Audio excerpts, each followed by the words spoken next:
everyone, so today we're going to do a chapter that is federalism. ये आपका chapter number 2 है political science का, right. तो इस चैप्टर में बहुत सारे कॉन्सेप्ट है और बहुत इंपॉर्टेंट चैप्टर है, तो आज हम इसको वन शॉट में करने वाले हैं। एंड अभी आपको कई वीडियो के साथ में PYQs नहीं मिल रहे होंगे, सो डोंट वरी, आपको इसका अलग से सेशन मिल जाएगा। So for this federalism, do you remember studying about two types of government of Sri Lanka and Belgium in your last chapter? हमने श्रीलंका पढ़ा था और बेल्जियम पढ़ा था पावर शेयरिंग में। तो आपको रिकॉल कर रहे हो सिचुएशन क्या थी? अगर मैं बात करूँ श्रीलंका की सिचुएशन की, तो श्रीलंका में किसका सिस्टम था? यूनिटरी गवर्नमेंट का। कौन सा सिस्टम होता है जहाँ पे एक सेंट्रल गवर्नमेंट होती है सुप्रीम पावर, और अगर कोई यूनिट है भी तो वो उसके सबऑर्डिनेट है, मतलब जो वो चाहेगी हमारी सेंट्रल अथॉरिटी वही होगा। देखो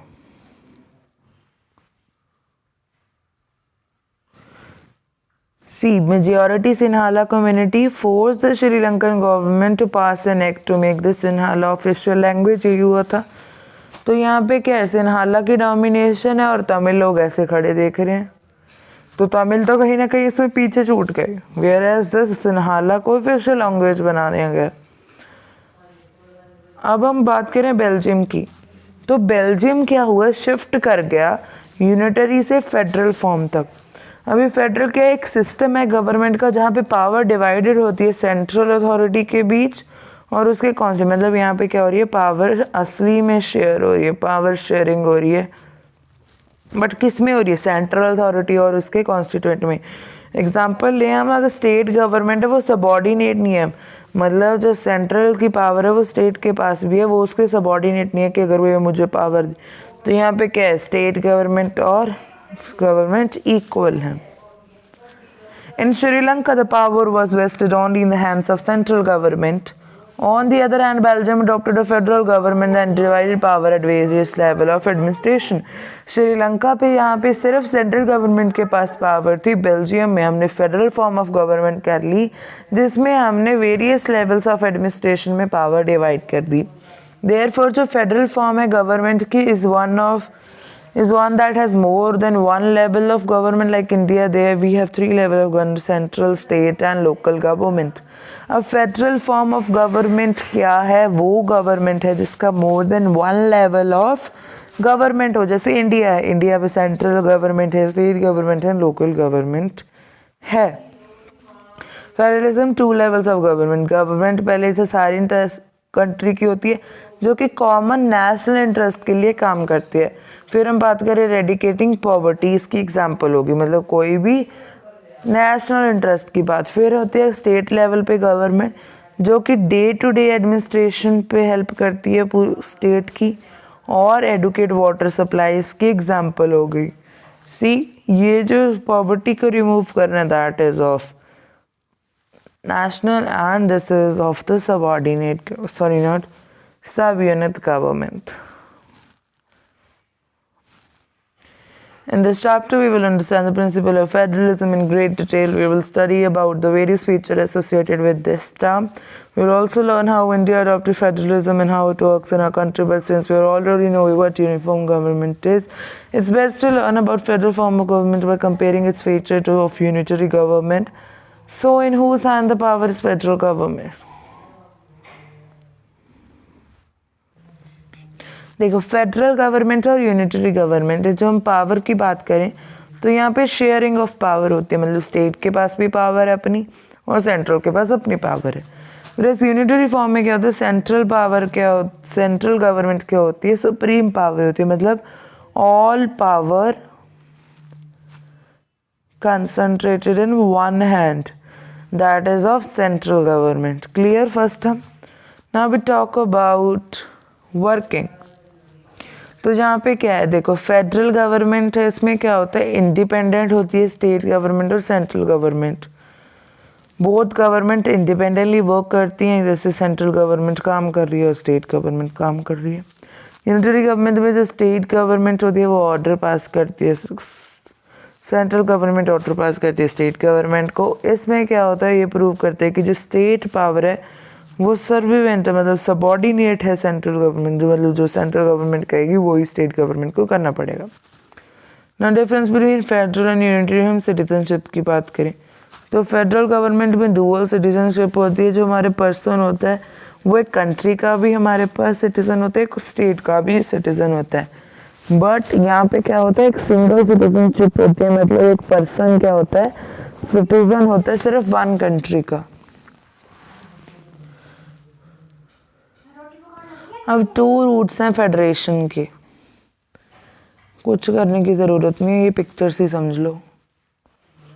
ऊपर तो लेटेस्ट अंडरस्टैंड वगैरह लिख रखा है। देखो, coming together federalism and holding together. Holding together, coming together में देखो, कमिंग टुगेदर में देखो मेरे पास इंडिपेंडेंट स्टेट्स थी, वो कम टुगेदर हो गए और उन्होंने एक बिगर यूनिट बना लिया जिसमें वो सोवर्निटी शेयर करते हैं, आइडेंटिटी रिटेन करते हैं और अपनी सिक्योरिटी इंक्रीज करते हैं, जैसे यूएसए, ऑस्ट्रेलिया वगैरह हो गया। जो स्टेट्स होती हैं उसके पास इक्वल पावर होती है एंड वो स्ट्रॉन्ग करते हैं द फेडरल गवर्नमेंट। जो सारी नेशनल गवर्नमेंट और स्टेट्स की पावर वो क्या होती है, इक्वल होती है। Coming together, this happens when small independent units come together to form a bigger unit. This is done to increase security, to share sovereignty, etc. England, Wales, Scotland came together to form Great Britain. कौन से? England, Wales and Scotland. अब बात करें holding together की, एक country थी उसने divide कर ली अपनी पावर स्टेट्स के बीच। जैसे कंट्री थी इसने इसको ये हमारे पास 6 स्टेट्स बना दी और इसमें पावर क्या होगी, डिवाइड बाय 6। सेंट्रल गवर्नमेंट यहाँ पे मोर पावर होती है स्टेट गवर्नमेंट से, और जो स्टेट्स हैं उनके पास अनइक्वल पावर होती है। जैसे कि ये सेंट्रल गवर्नमेंट है, ये ज़्यादा भारी है, मतलब इसके पास पावर क्या है, ज़्यादा, और यहाँ पे पावर क्या है, इसके पास कम। Example India and Belgium. Holding together federation, this happens when a big country divides power between smaller units and the national government. This can be well understood by the taking example of India. It's a huge country divided into smaller unit states, but the power is divided into state government and central government. So हमने term federalism समझ लिया। Key terms of, see the last unit we understood word term federalism. I hope की points, पहले federalism a form of government जहाँ पे power distribute होती है central और स्टेट गवर्नमेंट में। फिर उसके बाद difference between federal and unitary government. Citizen के पास डुअल सिटीजनशिप होती है, जहाँ की यूनिटरी गवर्नमेंट में सिंगल सिटीजनशिप होती है। और जो यूनिटरी फॉर्म ऑफ गवर्नमेंट है state government and central government. In federal government देखो अपने इंडिपेंडेंटली काम कर पाती है स्टेट्स और सेंट्रल गवर्नमेंट, वेयर इसकी यूनिटरी सिस्टम में तुम्हें क्या करना पड़ा था, सेंट्रल गवर्नमेंट की बात माननी पड़ रही थी। अब हम बात करें की फीचर से, पहले तो है 2 और more level of government. National level है, गवर्नमेंट होती है इंटायर कंट्री के लिए, जैसे प्राइम मिनिस्टर और प्रेसिडेंट। फिर स्टेट लेवल, जैसे कि यहाँ पे उन्होंने एग्जांपल ली है यूएसए की, तो यहाँ पे देखो तो फ्लोरिडा और मिचियांग आपकी क्या आ गई, स्टेट आ गई। तो जहाँ पे जो गवर्नमेंट होगी वो डिफरेंट स्टेट्स को रूल करेगी और इसका क्या होगा, चीफ मिनिस्टर, या फिर आप गवर्नर भी इसके साथ लिख सकते हो, जैसे ऊपर आपने प्रेसिडेंट लिखा है। फिर लोकल लेवल पे क्या होगी, गवर्नमेंट होगी एक लोकल लेवल पे। फॉर एग्जांपल ये कोई विलेज है, यहाँ पे कोई मेयर होगा, म्यूनिसिपल काउंसिलर होगा। ये सॉरी बात है सिटी की। अगर ये हमारे पास रूरल की बात करते तो यहाँ पे क्या होता, पंचायत।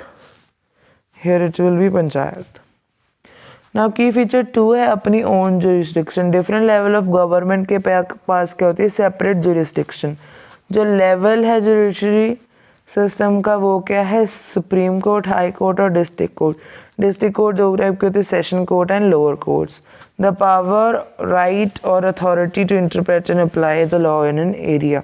मतलब जो हमारे पास जुडिशरी है उसके पास पावर क्या होता है, टू इंटरप्रेट अ कॉन्स्टिट्यूशन।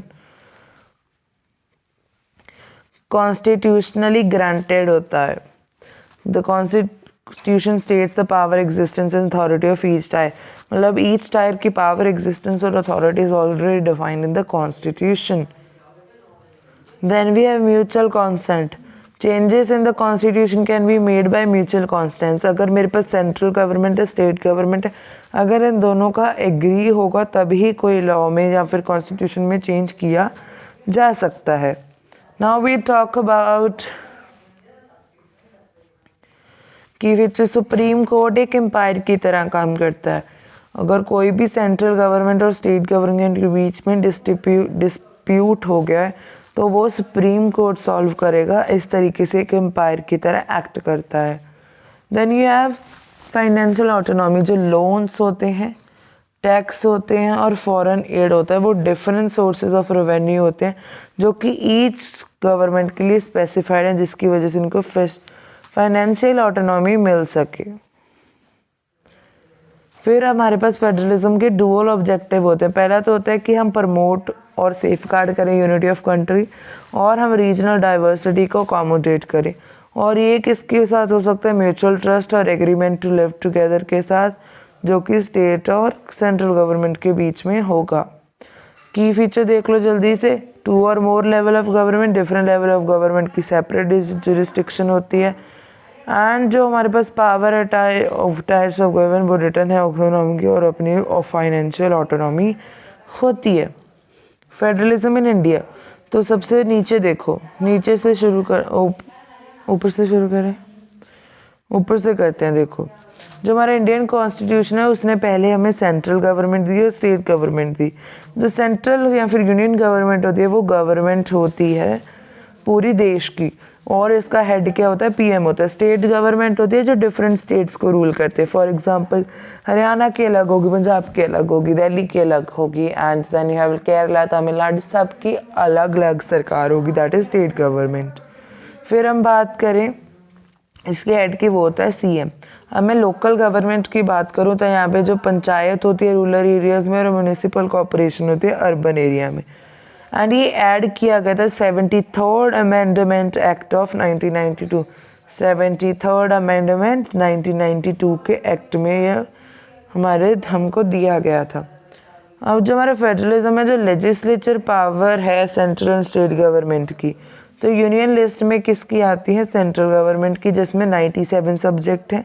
फिर स्टेट लिस्ट आती है जिसमें 66 सब्जेक्ट हैं, और फिर कॉन्करेंट लिस्ट आती है जिनमें इन दोनों के डिसीजंस लिए जाते हैं. ये रहा जो सब्जेक्ट होते हैं नेशनल इंपॉर्टेंस के, यूनियन गवर्नमेंट इस पे खुद लॉ बना सकते हैं, जैसे defence, foreign affair, banking, currency and communication.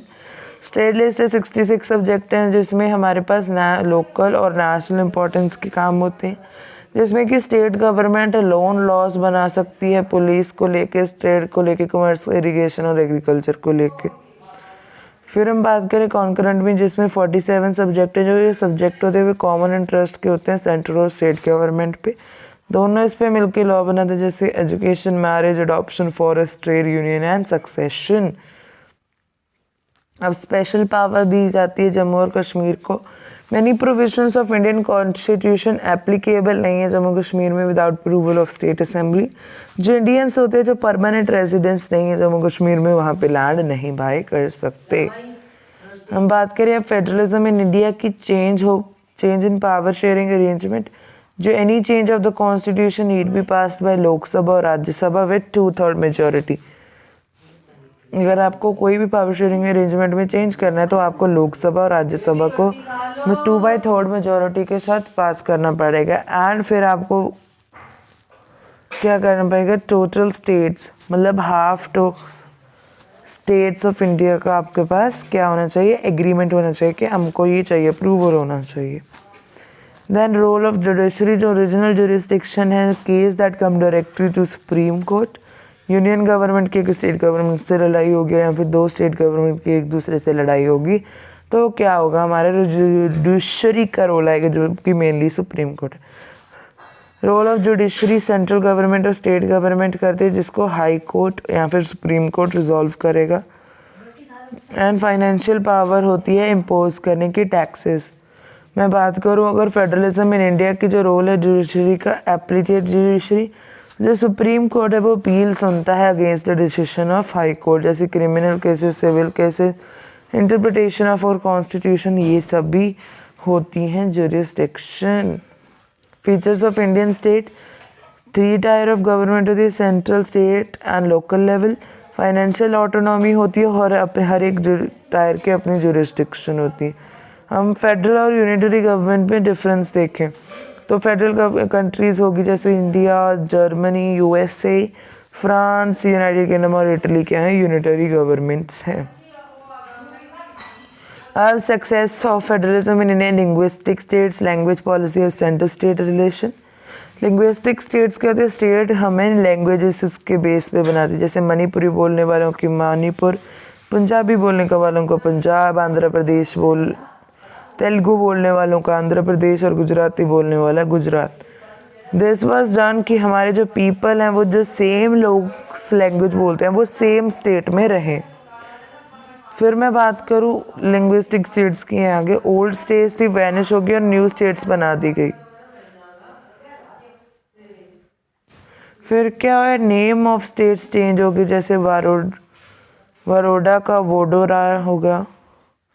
And जो बाउंड्रीज थी वो डीमार्केट कर गई और न्यू स्टेट्स बना दिए गए. स्टेम स्टेट्स थे वो एथनिसिटी की तरीके बेसिस पे भी बनाए गए, जैसे Nagaland.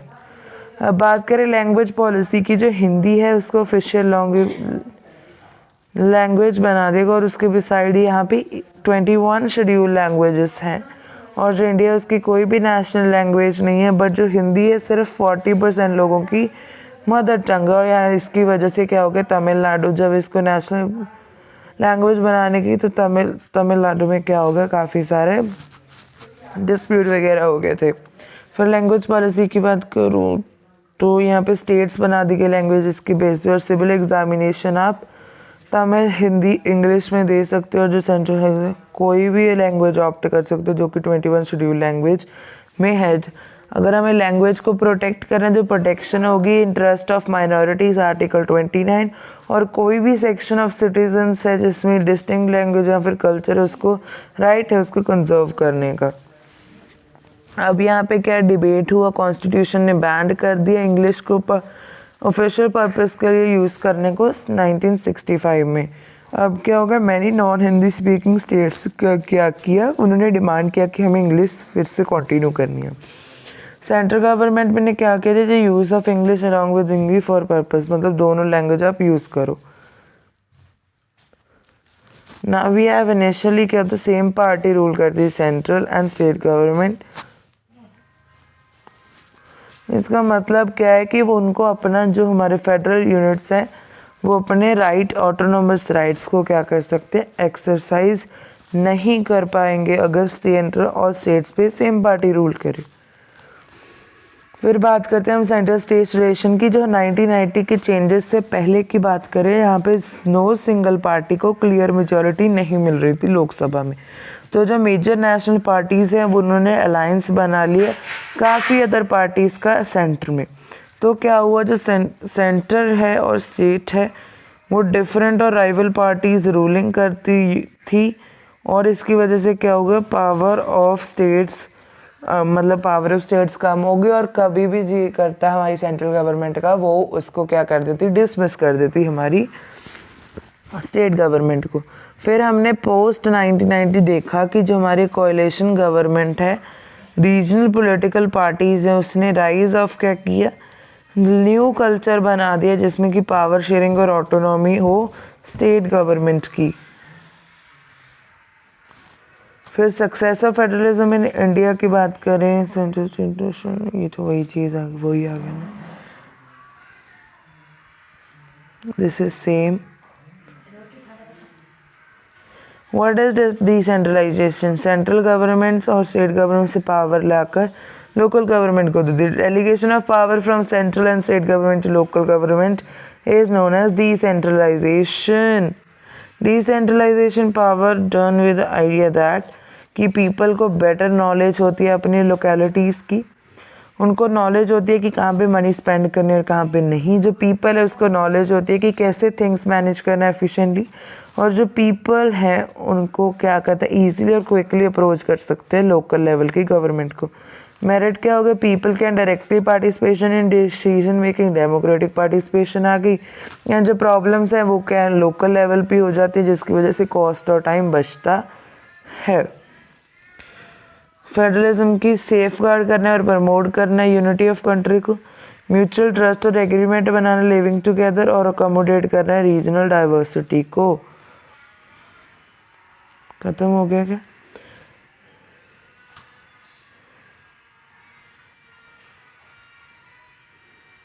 With this we have completed a chapter. Pictures में हो गया चैप्टर, बहुत ही अच्छे से फ्लो चार्ट बने हुए थे।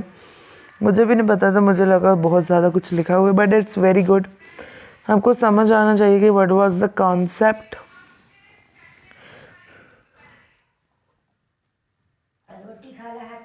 पहले तो हम बात करें फेडरलिज्म आएगा इसमें, फिर फेडरलिज्म के हमारे पास क्या आ जाएंगे, फीचर्स आ जाएंगे,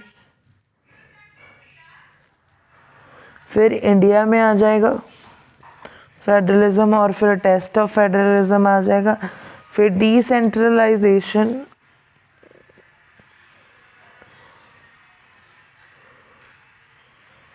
तो इसके साथ आपका क्या हो जाएगा, चैप्टर हो जाएगा। And with this we have completed a chapter that is federalism. Do like, share and subscribe to the channel, and in this channel we are going to complete your syllabus in जनवरी तक, जनवरी में ख़त्म करेंगे। And with this thank you for watching the video.